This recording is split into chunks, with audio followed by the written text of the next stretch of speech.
You are sitting at a dinner table in a room filled with people you have known for years. The air smells like roasted garlic and expensive candles, and the sound of clinking silverware creates a rhythmic backdrop to the laughter around you. Your best friend is 3 seats down, telling a story about work that you have heard twice before, and everyone is leaning in, rapt. You are nodding along, your face settled into that comfortable, practiced expression of interest that you have worn for a decade. You feel the condensation on your glass of cold water. You hear the specific pitch of your partner's laugh from across the table. Everything is exactly as it should be. And yet, in the space between your breath and the air, there is a crushing, hollow silence. You are physically surrounded, but you feel like a ghost watching a play through a thick pane of glass.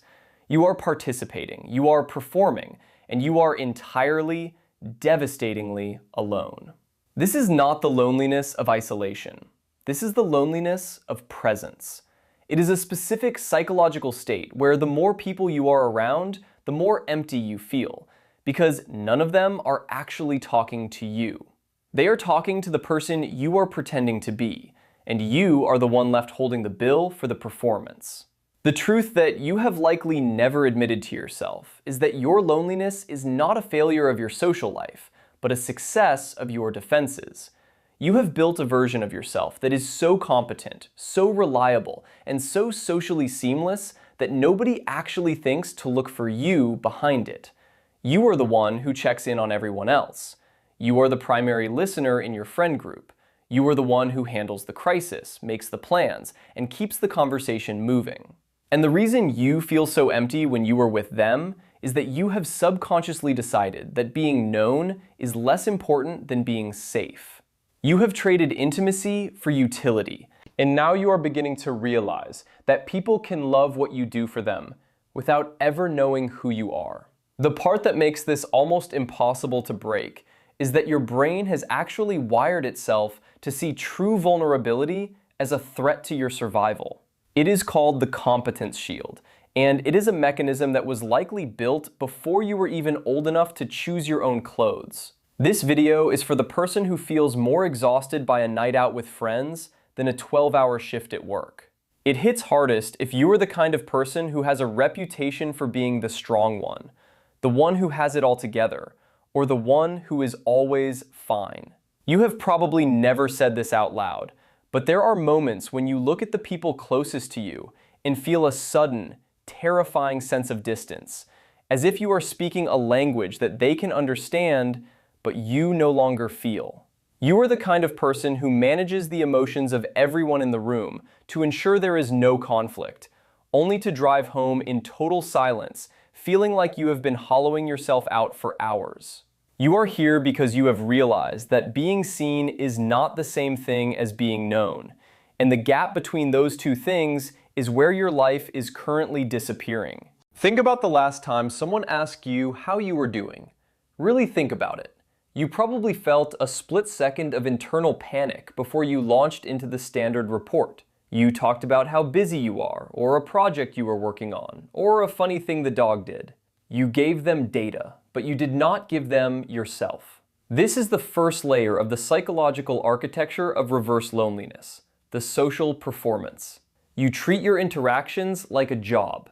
You are monitoring the energy of the room, you are tracking the needs of the conversation, and you are ensuring that no one feels uncomfortable. The problem is that when you are the one responsible for everyone else's comfort, there is no room for your own reality. You are so busy being a mirror for them that you have forgotten how to be a person for yourself. This leaves you with a persistent social hangover that has nothing to do with alcohol. It is the deep, cellular fatigue of having to maintain a mask for 4 hours straight.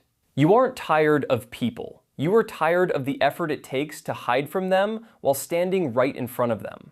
There are two kinds of people hearing this right now. The ones who feel exposed and are looking for an exit, and the ones who feel absolutely nothing because they have become so good at compartmentalizing that this sounds like a story about someone else. If you are the second person, that is the most dangerous place to be. The logic behind this behavior is actually quite elegant. If you only show people the parts of you that are useful, funny, or stable, then they can never truly reject you. They can only reject the performance. It is a high-level ego defense mechanism designed to prevent the one thing you fear most, being seen in your mess and found wanting. You have convinced yourself that people only want the version of you that provides value. You think that if you stopped being the listener, the fixer, or the performer, the room would go quiet, and people would slowly drift away.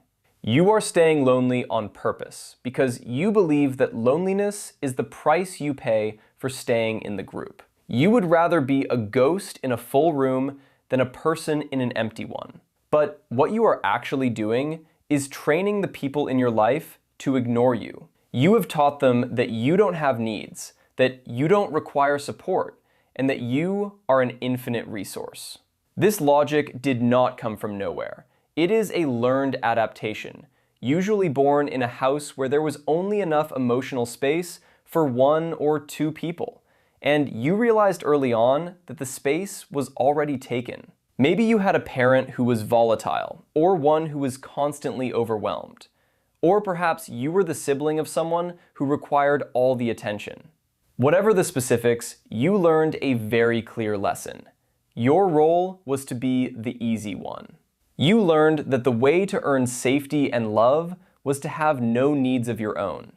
You became an expert at reading the room and providing whatever was missing. If the house was sad, you were the clown. If the house was chaotic, you were the anchor. You traded your childhood for a sense of control, and you have been carrying that same deal into every relationship you have had since. The emptiness you feel around people now is the echo of the child who realized that nobody was coming to check on them. So they decided they would just stop needing to be checked on. And this is where the real problem starts to reveal itself. It is not that the world is cold or that your friends are shallow. It is that you are successfully deceiving everyone you love. You are a master of redirection.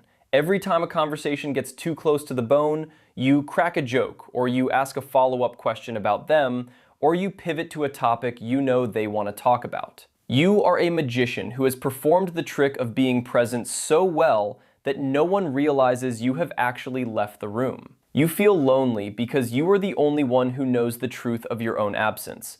You are sitting in the audience of your own life, watching someone who looks like you and talks like you do the work of living, while you stay safely tucked away in the dark. Some of you have realized that the more people tell you they appreciate you, the more you feel like a fraud, because you know they are thanking a person who doesn't actually exist. The cost of this pattern is not just a vague sense of emptiness. It shows up in the way you interact with the person you are supposed to be closest to. Think about the way you act when you are at home, behind closed doors. Even then, you are probably still managing. You might be in bed next to someone, and you can feel the weight of something you need to say, but the words feel like stones in your mouth. You would rather stay silent and feel the distance grow than risk the vulnerability of saying, "I am actually not okay." You have reached a point where honesty feels like a betrayal of the brand you have built. You have become so attached to being the one who doesn't need anything that the thought of asking for help feels like a personal failure. This is how marriages end while both people are still in the room. This is how friendships of 20 years become nothing more than a series of shared anecdotes and polite check-ins. You are losing your life to the maintenance of a reputation. There is a specific kind of grief that comes with realizing you have built a life you are not actually in.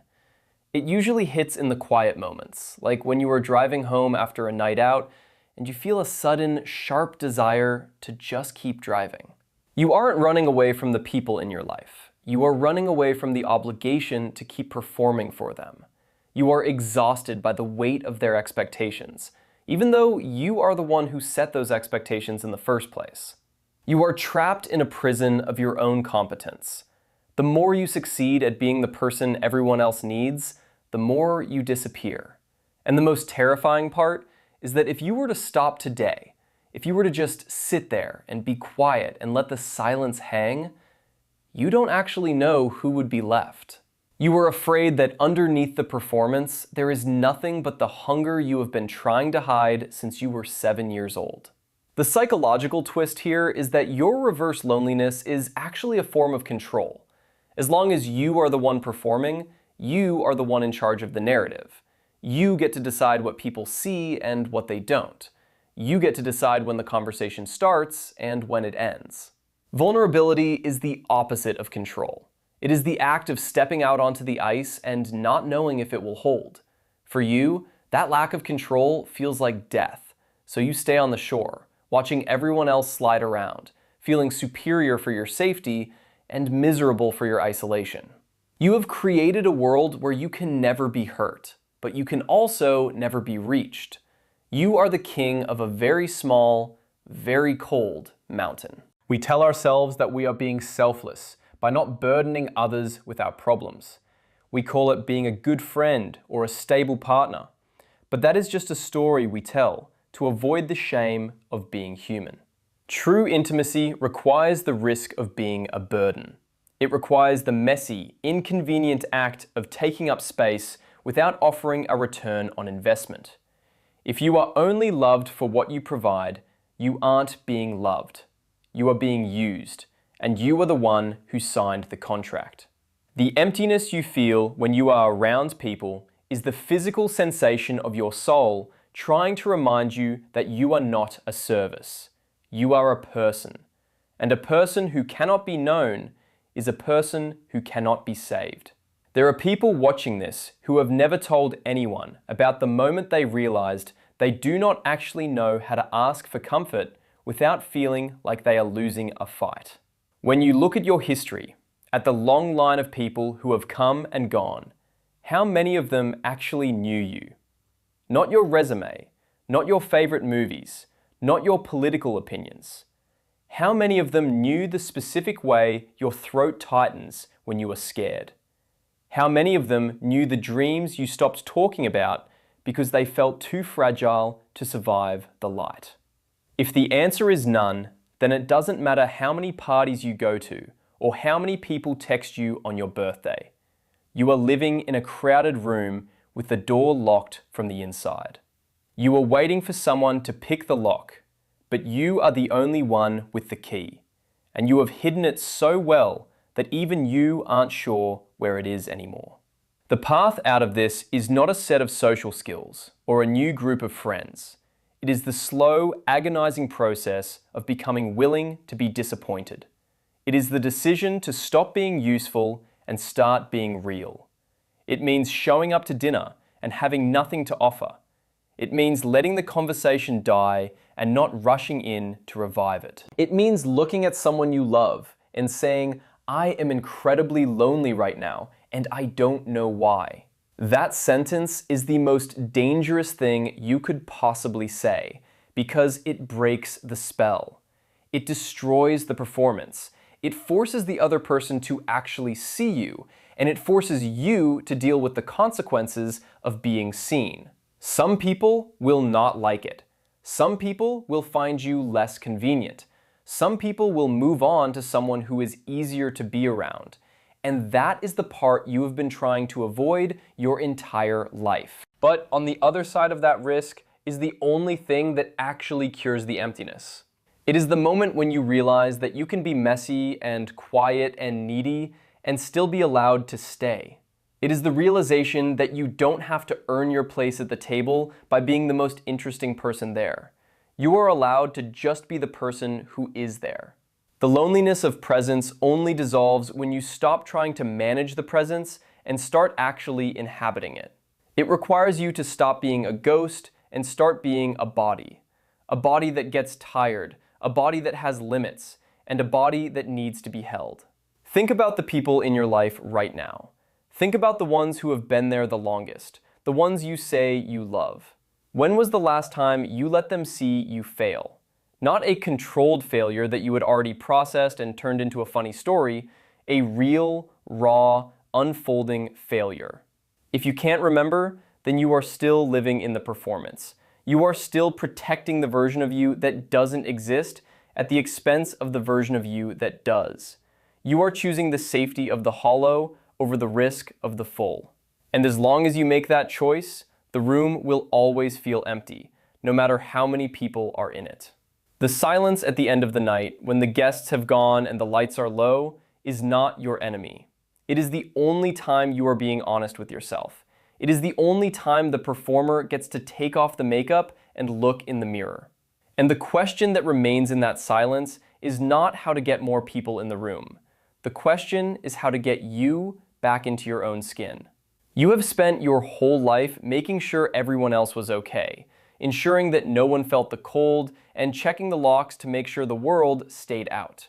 You have been a very good guardian of a very empty house.